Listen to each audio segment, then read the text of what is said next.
Hi guys, welcome to Lotus Concierge LLC. Please forgive my seat, and if I'm looking this way, it's because the camera is turned around really weird. But it's okay, it gives me some kind of weird angle and I can work with it. Hope everybody is doing well. Um, I cannot wait to come on and tell you guys all the things that are running through my mind about a lot of the celebrity assassinations that have taken place, right? So, if you've watched any of my videos, you know that I am what you call a psychic intuitive. I pick up intuitive impressions, and um, I've not always acknowledged that I had this gift. So I'm stepping into who I really am right now.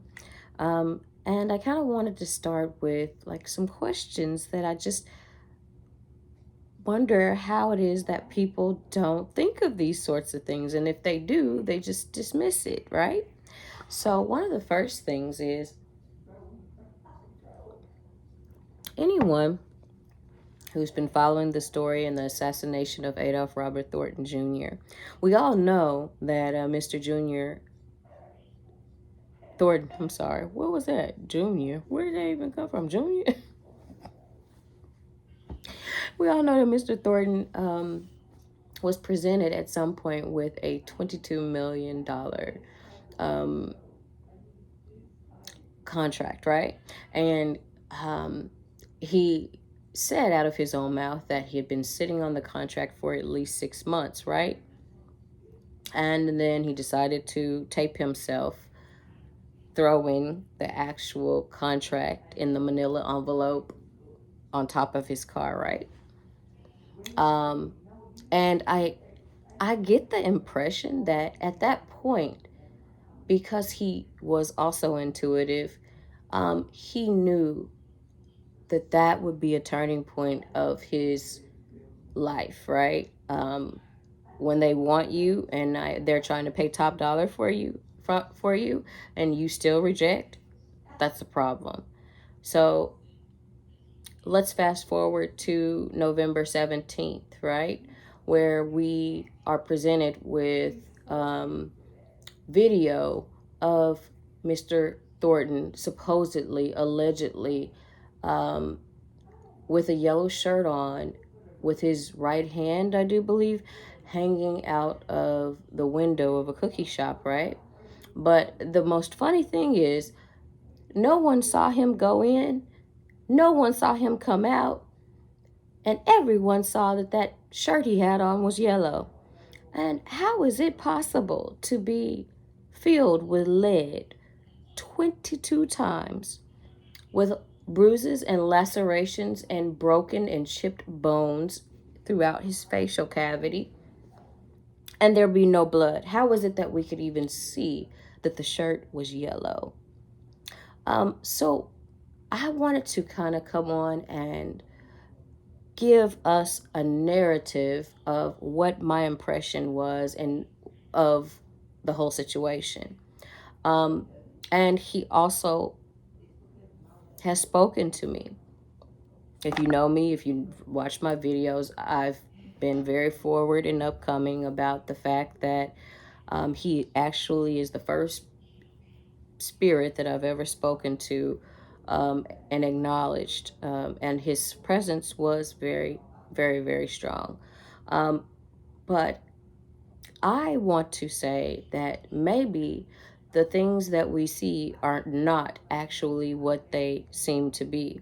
Meaning, I get the impression he told me that if you look at that Ruth Chris Steakhouse picture with the young lady who supposedly was there on her birthday, whose fiance, boyfriend, whoever, allegedly has a charge of kidnapping on his record, allegedly.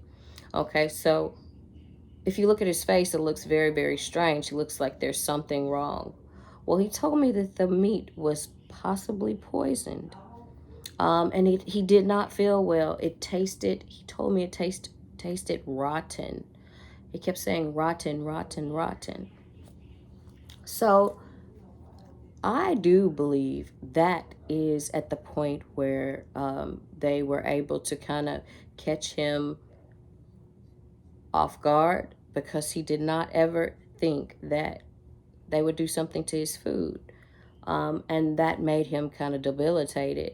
And if you look at his car being who was that was parked in front of the cookie shop, and he supposedly drove this car to Makita's shop in about 10 o'clock in the morning with the same outfit on basically that he had on the night before. And I've asked this question publicly, and people are like, oh, yeah, he a hustler. You know, hustlers wear the same stuff, you know, day in, day out. Look, I've been there, done that. Had a boyfriend who was deep in the streets, honey. And I know they wear the same Dickies and the same, especially the cohort, when it's cold outside. But Mr. Robert Thornton Jr., from my impression, was a serious germaphobe in that way. He liked to look good, smell good, feel good, fresh to death. Okay? And he was not going to wear no yellow shirt the night before and be at a cookie shop the next morning, wearing the same yellow shirt. Y'all can save it for David. Anyway, so he had this yellow shirt on where he was supposedly filled with lead 22 times, and there was no blood. We never saw him pull up. We never saw them put him out on the stretcher. Like, we just assumed that that was him on that stretcher. And was that a scene of a crime scene? Because last time that I checked, you can't walk all over evidence like that, you know? And is it normal that someone is allowed to mop their floor of a supposed crime scene? Where they do that at? Obviously, they do it in Memphis, right? So these are things that I just wish people would think about. I am done with trying to convince the masses. If you get it, you get it. If you don't, you don't. But it's really just common sense. You don't have to be a psychic to figure out if somebody gets pumped full of 22 bullets and facial lacerations and broken bones, that you can clearly look up his autopsy report and see. It's no way on this God's green earth that they wouldn't have lots of blood on the scene. And his arm just happened to be out of the window, like Nipsey's shoe just happened to be off his foot. And by golly gee, it seems like they got a thing for right hands, right? Because Adolf's hand was hanging out the window, and if I remember correctly, Mr. Arameus Joseph Ashkedon's foot, one of his shoes, his right shoe, was off his feet when those first videos surfaced. So I don't look forward to seeing this up and coming trial, because I know it's a bunch of bull crap. And if you really want my opinion, I think that they should free all of them except for maybe Govan. Because we all know who really dropped the bag. But the person that you think dropped the bag is not the only person that dropped that bag on Mr. Thornton's head. And let me tell you something. Someone of the caliber of Adolf Robert Thornton Jr., some punk who runs the street cannot just decide they want to unalive him. That has to be approved. That has to be approved. That's something that has to be like from someone else. That has to be almost like you're filling in a request at the post office or whatever for your mail to be sent to your new address or whatever. A request has to be put in, and then that request has to be it has to be notarized, and it has to be okayed. So you can't tell me that someone named Straight Drop, supposedly, allegedly, and some guy and a lot of other people who have come up unalived, just decided to get a bee in their bonnet and then just decide to find Mr. Thornton at 10 o'clock in the morning at a cookie shop that he supposedly frequented. Come on now, guys. I thought we were free. And If you're free, your mind should be free. Free your mind and the rest will follow. So how is it that this man is in the same clothes that he was in the night before?